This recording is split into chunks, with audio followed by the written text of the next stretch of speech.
A couple of housekeeping things before we kick off this excellent presentation by Mr. Parks. We've got speaker evaluations available on our website, LEDucation.org, if you'd like to go at some point in the future and fill one out. It helps us to keep the standards up for the types of presentations we give to you at LEDucation. Also, if you have an AIA number and you need an AIA credit, if you have not done so, please sign up outside at the table on your way out. And if you need a self-reporting credit, you've been scanned at the door, presumably, and that you'll receive an email at some point with your credit. Bob Parks is an IES member, lighting certified, and an ecological lighting designer and consultant. He currently serves as chair of the IES Outdoor Environmental Lighting Committee and is a former member of the IDA-IES Model Lighting Ordinance Committee. Mr. Parks is the founder of the Virginia Outdoor Lighting Task Force, an all-volunteer nonprofit grassroots advocacy group working for safe and efficient outdoor lighting since 2000. He joined the International Dark Sky Association in 2009, promoting night sky preservation issues, and served as the executive director from 2010 to 2014. In 2014, Mr. Parks left IDA to form the nonprofit Smart Outdoor Lighting Alliance to promote smart urban lighting and ecologically responsible lighting design. SOLA works with cities to encourage the use of adaptive controls that maximize energy reduction while saving money, reducing CO2, and improving visibility. Mr. Parks. Thanks, Greg. So I'm going to try to whiz through this and allow some time for questions. This is designed for anybody, and if you have questions and you want to get into the weeds on any of this, let's do it after. So Craig said you can get credits for this. If I do my job, this is what you'll learn.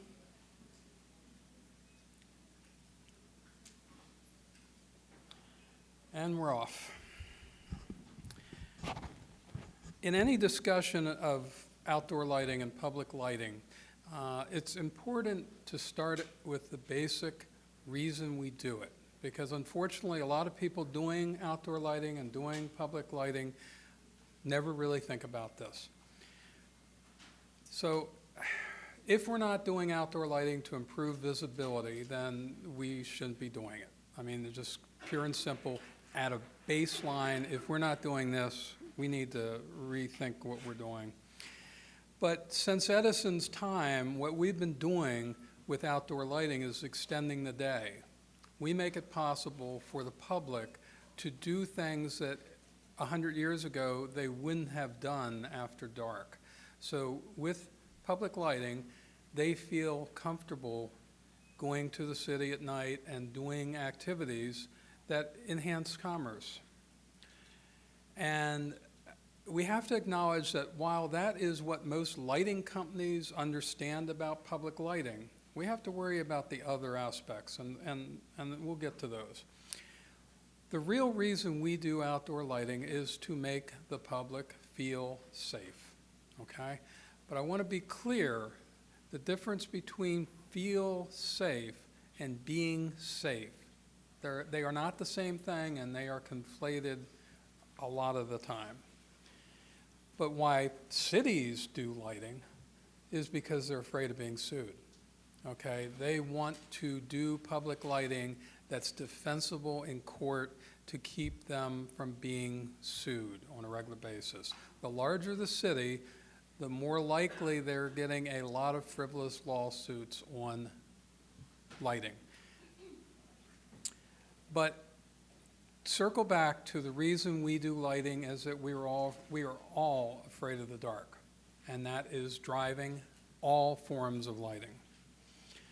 Okay, so what I've studied a lot and what we have to promote to cities is the difference between feeling safe and being safe. Because what drives public lighting is to make people feel safe. So this is why we're doing it. Unfortunately, over 50 years plus, we've had some ad campaigns, manufacturer-based and just general safety campaigns, that have intimated that the more light you have, the safer you are. And there is zero evidence to substantiate that. So you can look through all research to date. That's not the case. But street lighting and the surveys and research that have been done absolutely improve the feeling of safety of the public. So it's not that we can ignore this. We have to keep this in mind at every step of the way. If you're doing public lighting, it's part of what's going to be the driver to do it. And as I said, I mean, the extending the day is a sales and marketing term, and safety at night was implied in Edison's original sales technique. So it's mixed in, and it's been there for a long time. What's unfortunate is a lot of public lighting is done to placate the public in lieu of improving real safety, because real safety is real difficult to improve, and it takes a lot of effort, a lot of money over a sustained period of time, and unfortunately a lot of cities just don't have that kind of interest. They want a quick fix, something that'll get the mayor elected next year.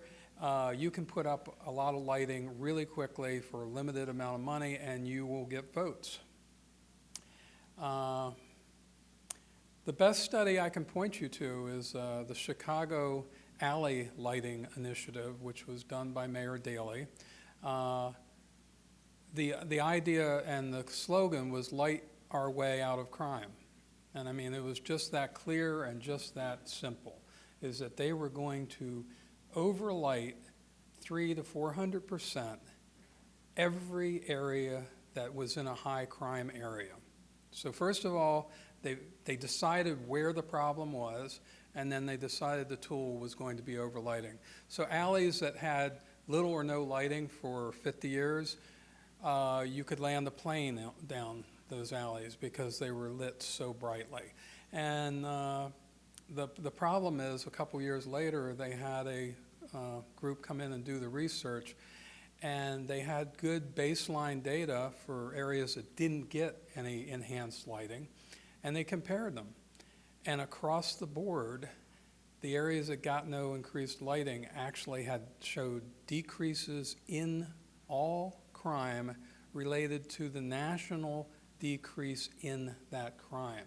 So those areas that didn't get light were actually able to enjoy the same reduction in crime that everybody else had across the country. The areas that had the enhanced lighting, in some cases, had 20 to 25% more crime in specific types of crime, which we can go into later. But it proved beyond the shadow of a doubt, doing lighting for this purpose is not a good goal. You have to go in and solve a lot of the other underlying causes. So this is the real facts, okay?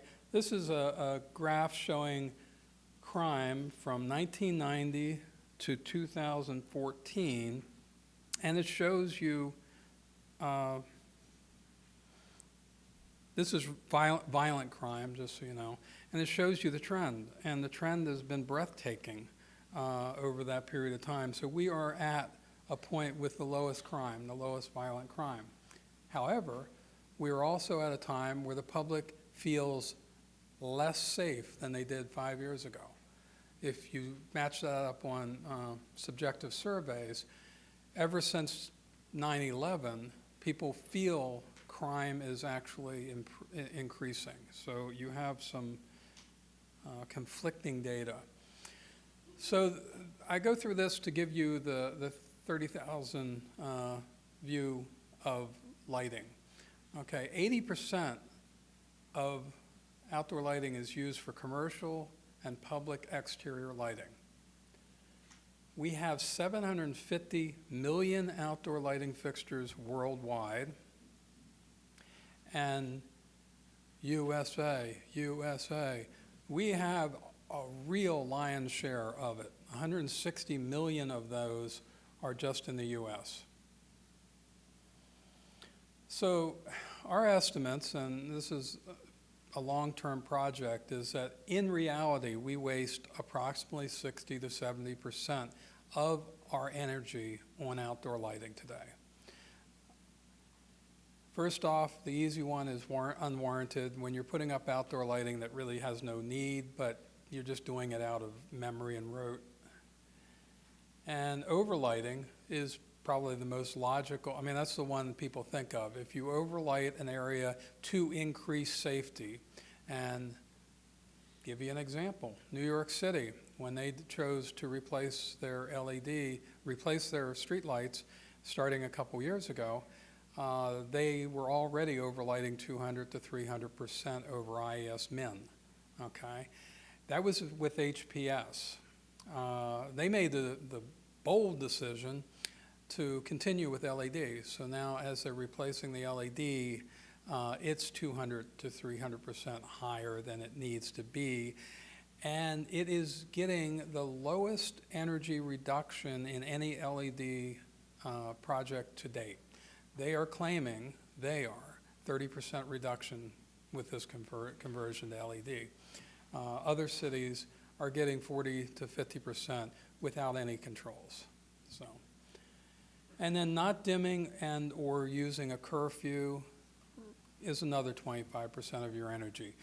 You can dim and use a curfew and still adhere to national standards like the IES RP8, and we just don't do it. And glare, which is, we'll talk about it in more detail, but the trend of worrying about uniformity and not worrying about the fact that glare creates reduced visibility is kind of the worst disconnect, where you see clearly that there's very little lighting design happening in most DOTs.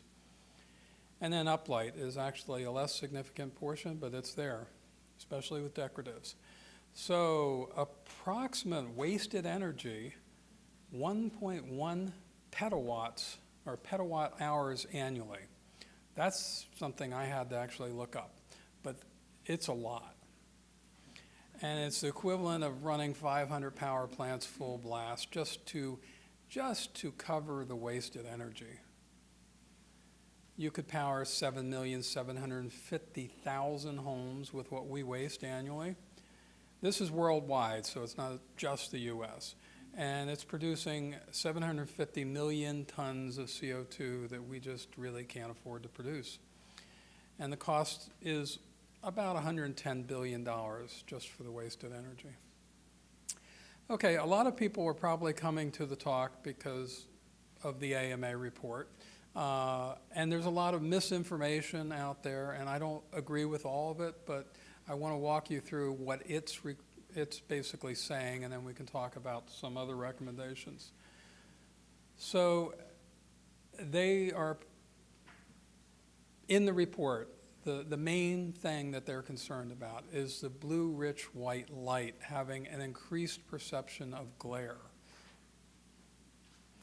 And this decreases visual acuity and safety.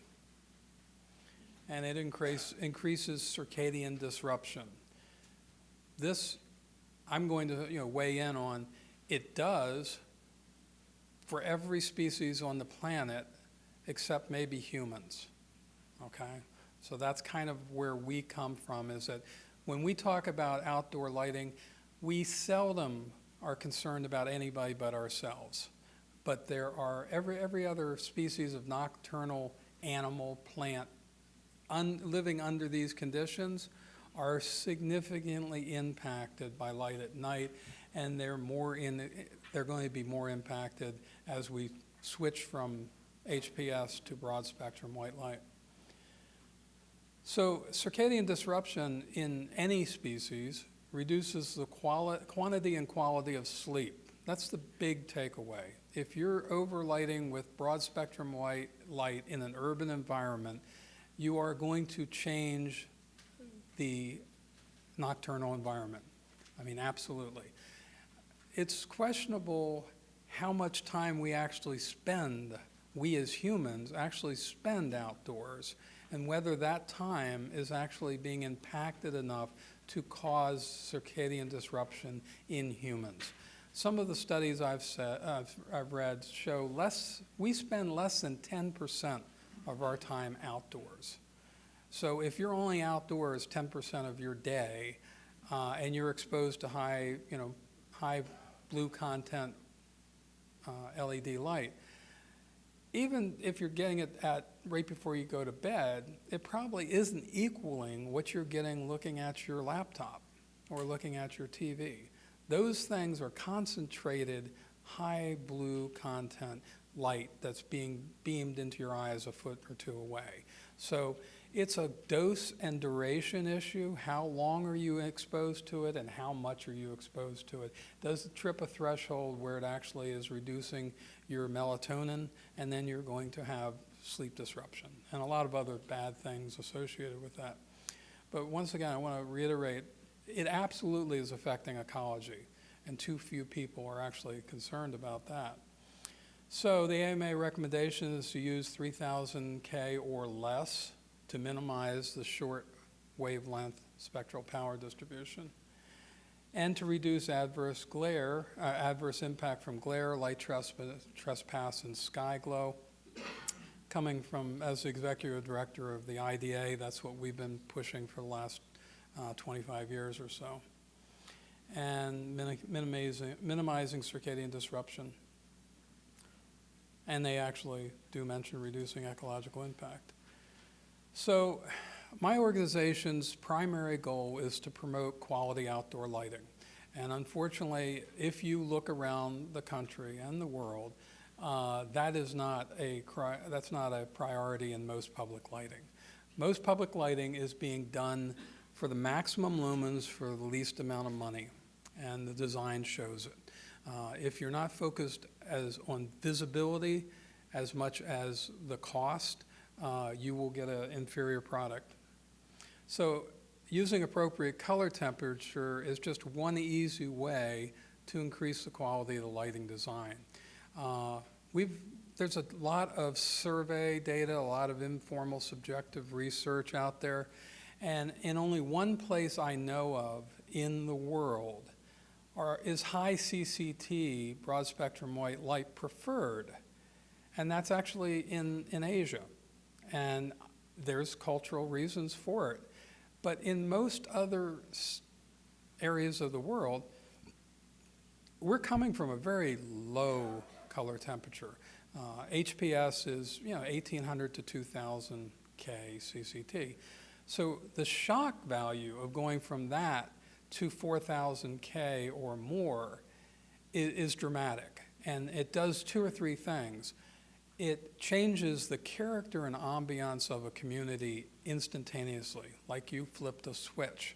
You had a warm, inviting neighborhood for 100 plus years, may have started with gas lighting, and overnight you've decided to make it look more like a shopping mall. And I don't know how you do that from a design perspective without engaging the public and asking them if they would like that. So you got to assess public preferences. If we call it public lighting because it's for the public, that seems to have been lost. DOTs for years have had little or no input from the communities that they're serving because it was technical. It was, very difficult to translate, the technicalese of why we're doing and how we're doing and what color and all this other stuff. And the public wasn't concerned mostly because public lighting didn't change for 50 years. It got a little different color, it was a little brighter, but it was a very gradual thing. LED stopped that dead end tracks. LED was the conversion that everybody noticed. And anybody that's designing public lighting and isn't worried about that, you do so at your own peril. So the more blue spectral power you have in a light source, it will increase the perception of glare. If the glare is already there, and we've had fixtures that have had a lot of glare with HPS, and they didn't have as much of an impact.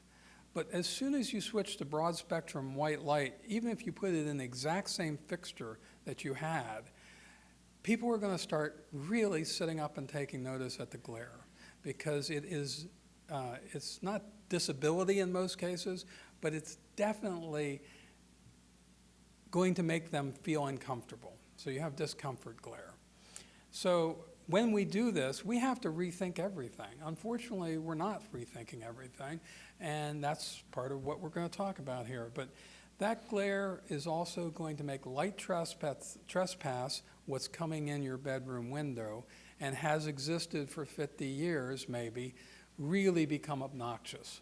So a lot of the complaints that happen, and I don't want to pick on New York too much, but New York is now the poster child for an incredibly poor rollout of LED. First of all, they did no pilot testing. Second of all, they decided to do the initial phases in the neighborhoods, in the boroughs. Most of the people that are going to notice this are in there, but they didn't choose to pilot test it to get the public preferences, and then they decided to bull through it. So they were getting complaints from the get-go. First 10,000 of the 250,000 that were installed, there were nightly news reports with people reading newspapers in their bedrooms and complaining, and the DOT was mute. It was, don't stick your head up, we'll get through it. By a couple months into it, they started recognizing that they had a problem, but they weren't willing to change it. Then the mayor's office got involved and said, yeah, we're going to be responsive. But write this down. That's the absolute worst way that you can do a public lighting rollout. I mean, when the mayor has to be the one that comes out and tries to patch it up, people should be fired. They weren't. Okay, part of quality outdoor lighting is reducing glare and light trespass, and you can do that very easily by engaging the bug rating system. For those of you who aren't familiar with it, it's the backlight, uplight, glare metric. It was developed by IES about 2011, and it's now fully embraced with every manufacturer. You can pretty much look at any IES file and see the bug rating. Do not buy a fixture that has a U or G above 1. That is just a disaster. I mean, to give you an idea, if you want to go out and look at the LED fixtures around the corner from us, they're bug-rated G3s, okay? And that's how bad glare can get in a street. It can be a lot worse. You can have an acorn light and it'll be 4. But you can't get a mostly fully shielded fixture that's much worse than that. But if you look at the quality of the fixture, you're well on your way to getting a better quality design. So broad spectrum white light is just fundamentally different than anything we've seen in public lighting, period. You've seen Home Depot parking lots using metal halide, and that's been around for quite a few years. It wasn't that efficient, so it was often not used because of that. Unfortunately, LED is more efficient, and we're seeing it not just in parking lots, we're seeing it everywhere. It's now kind of the first choice. But broad spectrum white light gives you a major advantage in visibility. We have research showing that you can get the same, what we call small target visibility, with 60% less of broad spectrum white light than full IS recommended levels of HPS. So think about that. The standards haven't changed. We're putting in public lighting using standards that were basically designed for HPS, and we're putting in 60% more light with broad spectrum white light than we actually need to get the same visibility that was okay for the standard. Problem is the standards aren't evolving quick enough. I can report, I just came back from the Roadway Lighting Committee for IES, it was last week, On the top of their agenda now is a new metric for visibility. We tried small target visibility a few years back. It was tested. It really didn't fly. There was some fundamental problems with it. So this is good news. If the IES is now going to do the research and the work to develop a new visibility metric that actually design lighting that improves visibility as opposed to worrying about arbitrary metrics like uniformity and luminance, because those do not ensure better visibility. In fact, we have some research that shows if you reduce uniformity to the point where it's 2 to 1 or 3 to 1, you can throw targets down the middle of the road and drivers don't see them. You see in contrast. If there is no contrast, you don't see. It's that simple. We'll talk about that some more. So another factor in designing public lighting that doesn't get any airtime is that since the RP 814, IS has actually been recommending that for neighborhoods with speed limits of 30 miles per hour or less, don't need any street lighting. So news flash, you don't need any street lighting to improve the safety on the roadway, because your headlights are doing an incredibly better job than they have been for the last 15 years. They actually are 4 times as bright, and they have much better focus, so you're getting a lot of vertical illumination on the roadway surface from your headlights. In fact, if you do overhead lighting, it degrades your small target visibility for those headlights, because then you're evening everything out. So this brings us to the next kind of our plan is, if we don't need lighting in roads that are 30 miles per hour or less, that's probably 60 to 80% of city roads that are being lit now because they feel like they have to light that road surface. That's a whole lot of lumens being wasted if you can do the same job with headlights. Maybe what we should be planning for the next 20 years is a gradual conversion to pedestrian-centric lighting in those communities.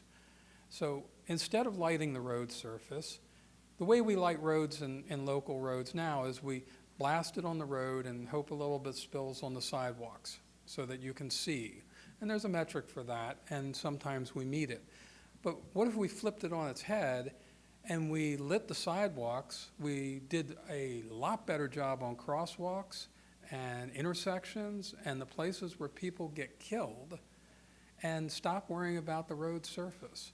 We could do it for probably 25% of the energy that we're doing now to do the roadway lighting, and we would improve the character and ambiance of a neighborhood, giving the pedestrians a feeling that they can go out and walk their dog, comfortably at any time of the night.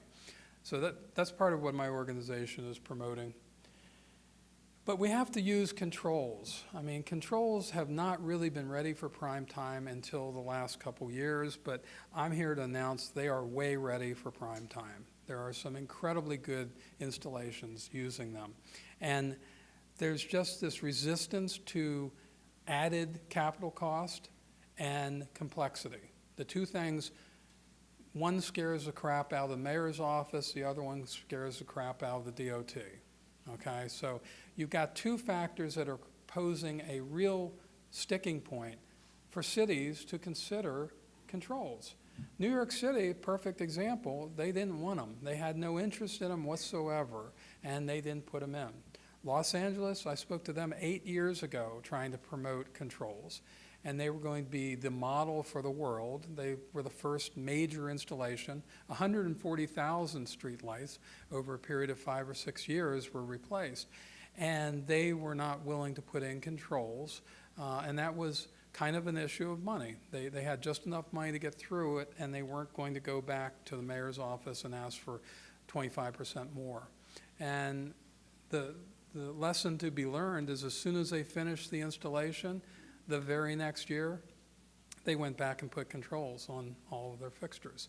So they've got, a higher labor cost, but at least they learned the lesson. They decided that the value of the controls, even though they're not going to dim, and LA is a hard case as far as crime and the feeling of safety, they're not going to dim. But they're going to do a couple things that we can talk about later that will actually reduce their energy.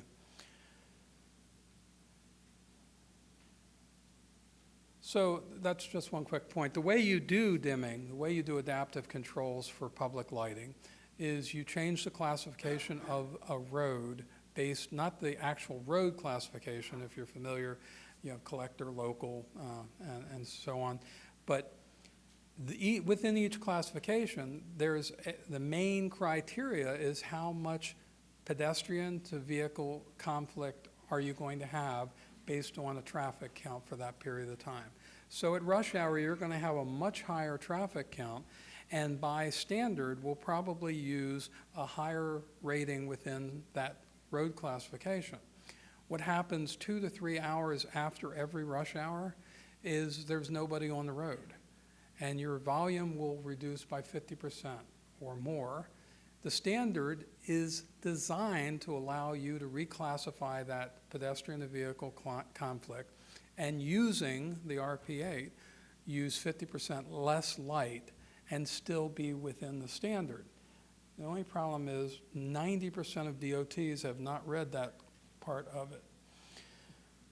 And there's another thing we're seeing throughout the country, is that, okay, we said that broad spectrum white light is probably 60% more visually effective than HPS.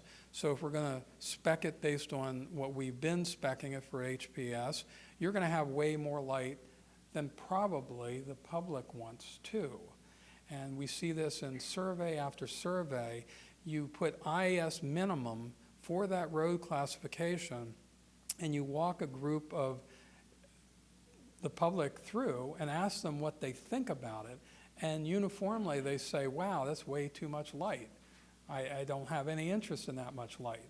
And the problem is, that's where it ends with most DOTs. They say, sorry, that's the minimum. That's as little as we can do. That's not actually true.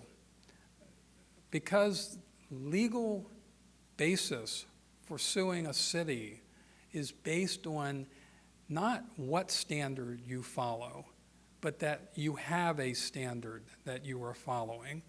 If the RP8 isn't being updated fast enough to reflect what you really need for visibility, the city is actually free to use any available research that they find that supports the level of light that they choose. Of course, it takes a legal counsel that is willing to defend it, and that often is what still is the sticking point.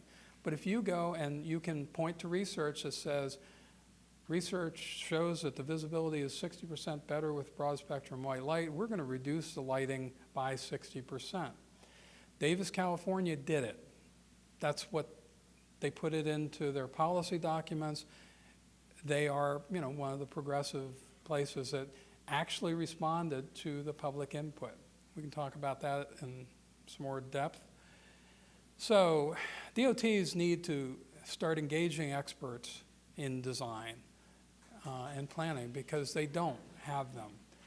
And that is a real problem, is most DOTs have great engineers, great technical people. They've been doing this for the last 50 years, and by God, they feel like they can do it better than anybody else.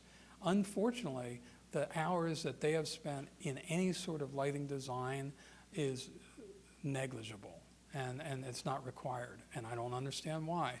If you're going to put that much, public lighting is the largest amount.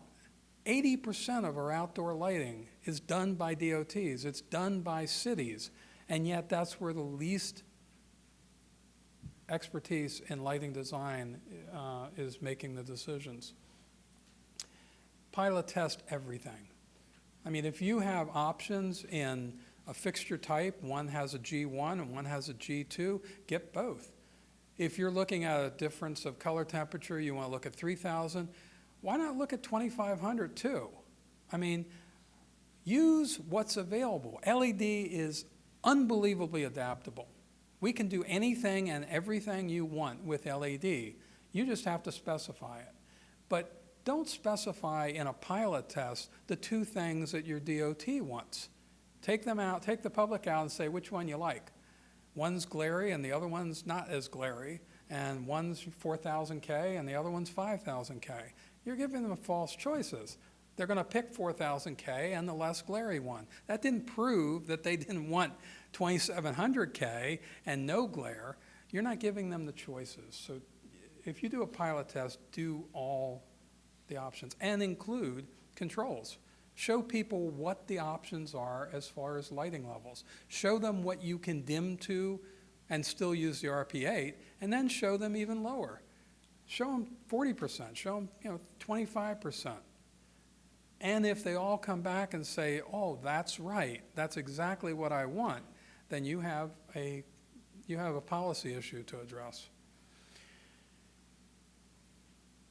And make sure you broaden the demographic for these surveys.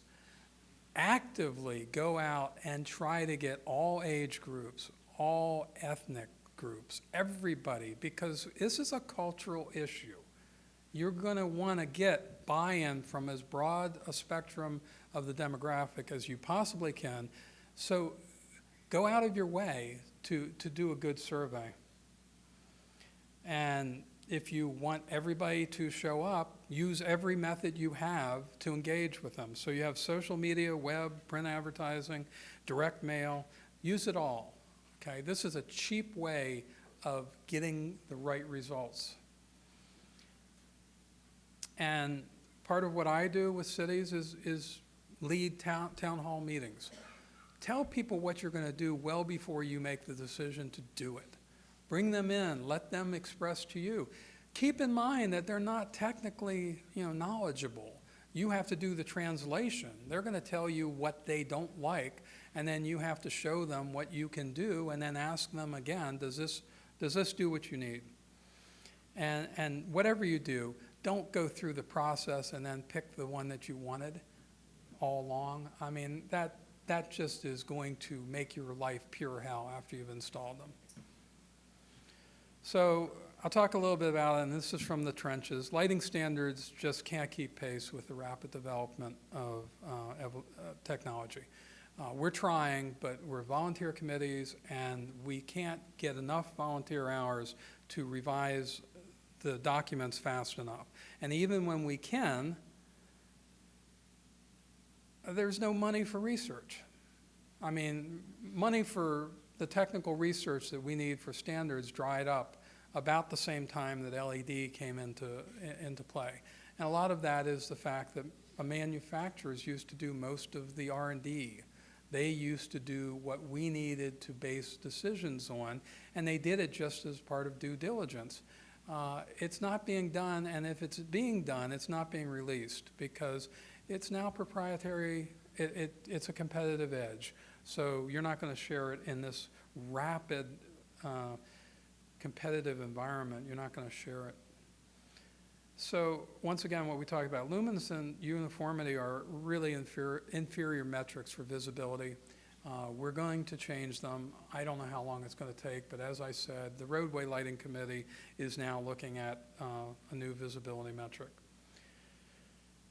So, and you don't have to, just go outside. We have erred on more light to basically be a shotgun approach. I mean, if you put more light down than you absolutely need, nobody's getting fired, and that's a problem. But if we learn anything about public lighting today, you gotta drill down on visibility.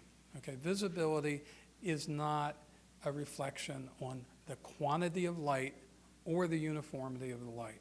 In fact, increased uniformity can actually reduce visibility. And this is something that has to come in with the new metric. If you're specifying 6:1 uniformity and you get better visibility with 10:1, what the hell are we doing? I mean, we're specifying something to make it safer, and yet if the data comes back and you're less safe, you can't see as well, then we're just not doing a good job.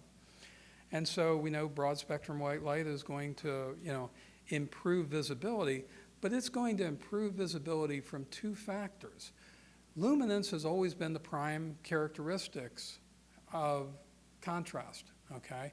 You can have positive and negative contrast based on the luminance, and that never took into account color. High pressure sodium was a terrible color source for color recognition. We're actually seeing part of the improvement it's from improved chromiance contrast. You can see objects of color because you can see the color better. They're not monochromatic anymore.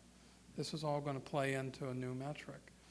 So standards will evolve over time. They're not going to do it quickly, but they're going to have specific recommendations for broad spectrum white light. Hopefully RP8 will adopt all of this the next go around. It is now in the revision cycle and should be out next year. We're RP8 14 right now. So let's go back to, once again, why we do what we do. We have 70% of the world's supply of lawyers in the United States. The fear of litigation now dictates U.S. lighting policy, period. And lawsuits are rare, judgments even more rare, but cities routinely settle out of court, and they do it for fear of a big judgment. So if you go and look at case law, and I have, the amount of case law showing anything related to lighting is minuscule. It's really small. Because in most cases, if the city thought that there was any chance they were going to lose, they paid them off out of court. So it doesn't get into case law. You can't find that.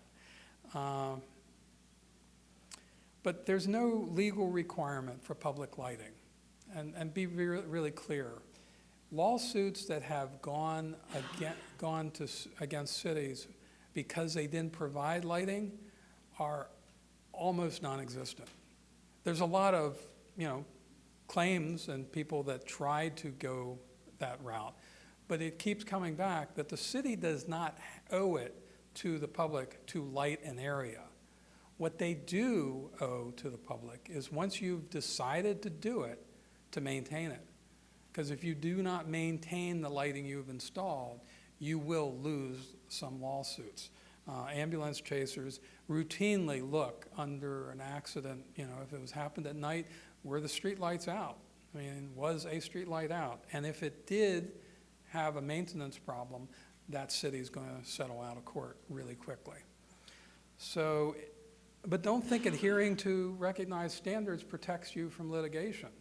The litigation in some cases is baseless, having, at your, all the paperwork saying that you put it up based on the standards doesn't necessarily shield you from that. We just talked about this.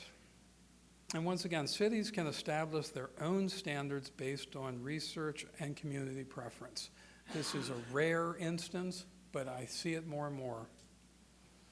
So what are best practices? This is how we're going to wrap up. I mean, if you're doing quality outdoor lighting, quality public lighting, you want to use best practices. And if you're not using controls right now, you're not installing them right now, you really have some splaining to do, because the cost is down, the quality and performance is up, the commissioning is easy, and the factor is you can pay for the controls in the same time period, the same time frame that the lighting fixtures, because you're going to be able to do a couple things that will really save you energy. One of them is constant lumen output. And this is what I talk to DOT engineers, and they don't have any clue that this is almost part of any controls that you buy, even local controls. You are typically in the past lighting at a higher level, expecting that light is going to be reduced. Lumen depreciation over the life of the fixture. That can be 20%, 25%. So in the old days, without controls, we just overlit by 25% from day one. So for half of the life of that lamp, you were overlit, and then well, not half, most of the life, and then you gradually got down to where it was supposed to be. Well, you wasted a crap load of energy in the time that thing was up, but it was the only way to do it. You have no excuse today. Constant lumen maintenance or constant lumen output is possible in any simple control. You just decide how much. You find out what your report says. You're going to be down 15%, 20%. Start it at 15 or 20% down and let it adjust up over the life of the fixture so that at the end you have the same output you had at the beginning. That's going to save you enough energy right there to justify your controls. Once again, we talked about, if you don't want to do this because of the fear of dimming, don't call it dimming. Call it adapting the level of light to the specified amount based on the standards. You don't have to, scare people by saying it's going to be less light because they're not going to see it. You can go out there. You could reduce your lighting level 50% over what you had and show the public and ask them if it's brighter, and 80 to 90% are going to say, yep, because it's white. Visibility is better. Everybody's going to say it's brighter. Once again, we talked about headlights, talked about pedestrian-centric lighting, reducing glare, uplight, light trespass. But the thing that my organization is really focused on is preserving the ambiance and character of neighborhoods. For downtown, you can use 4,000K. Nobody's going to live in those areas primarily, and if you want to have an improved white, clean, your monuments look better, it's really not affecting all that many people. I still don't recommend it, but DOTs are hell-bent on using it. But let's compromise. When you get out to those neighborhoods, and especially if those neighborhoods have speed limits of 30 miles per hour or less, stop insisting that they have the most efficacious fixture that you can find on the market, because that makes it good for you.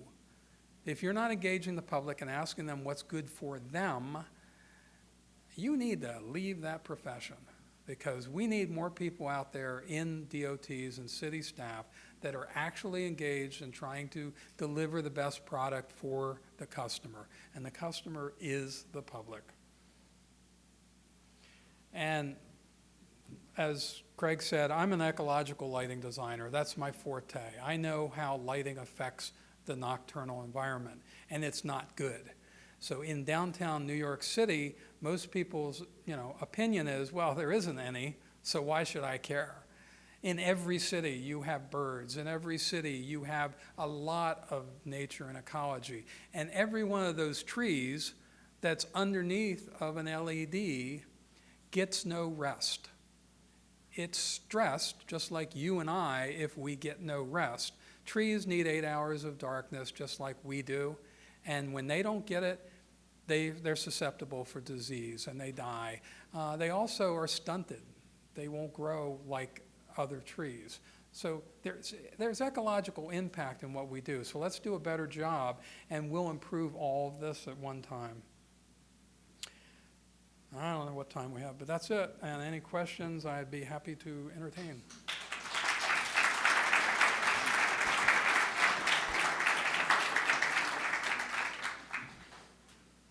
In the back. You didn't say anything about the NLO, lighting? I can say a little bit about it. I was on the original committee. It was released in 2011, joint product of the IDA and the IES. Once it was a very long birthing process. It took about 9 years to get that thing through. And I hate to say it, but over that 9 years, we lost a lot of support from both boards. So the task force worked independently of the IS and the IDA boards. And quite honestly, by the time it was sent to the boards to approve, they all wanted it to just, go away. So if you look at both the IDA and the IS, neither one of them actively supported it. And the proof is that 6 years after it was released, there's maybe 3 places that it was used. And part of the problem was it was the Swiss Army knife of outdoor lighting ordinances. It had a provision for absolutely every contingency and eventuality, and you give it to the average city council in a small town, and they just, it's way over their head. I mean, it's got way too much. So there's been some talk about coming out with an MLO light, but I'm not sure that there's any real interest in either of those organizations, and without it, it won't go forward. I am the committee chair that is looking at revising the MLO, and I can tell you I've just recently talked to the IAS board, and I'm asking them if they would like us to do the revision. It's past due, and I think we could do some quick changes to improve it, but we'll find out really quickly whether the IAS is behind it. I don't know what the IDA's position is. No other questions? Thank you. Oh, one more. I'm just a little confused.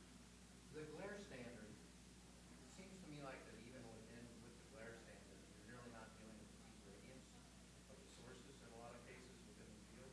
Yeah. And Yeah, I mean, isn't that more of an issue with LEDs than anything that is that? it really is. And the only real part of the standard that anybody notices is veiling luminance. And that is spit out in any AGI 32 calculation, and is in most cases promptly ignored because uniformity is way more important. They're worried about getting their uniformity number, and in most cases, public lighting doesn't have optimum pole spacing. They're probably, in most cases, 50% or more farther apart than they need to do quality lighting. And it's a very simple calculation. The farther you push the poles out, if you're trying to light that center area, the only way you can do that is increase the lumens at a higher angle. So instead of concentrating your lumens at 60%, you start creeping up. You get into 70, you get into 75 or 80. If you're putting a lot of lumens out at 75, 80 degrees, that's called glare. And I see DOT after DOT that would rather hit their uniformity and luminance numbers than worry about the glare. And I think that anybody that designs public lighting ought to have to live in that community that you design it for. So if you think light trespass and glare is good for you, have some. But I mean, yeah, you gotta be a designer. You gotta go out and see what you put in, because some of these places, like Brooklyn, for instance, if you go out there, I don't know how you can live it. It looks like a movie set. You're lighting the front door at a level that you can read a newspaper. So, that's just bad design. You're wasting a whole lot of energy if you're putting lumens out that far instead of the light on the road and the street. So, All right. Anybody else have a question? Come on up.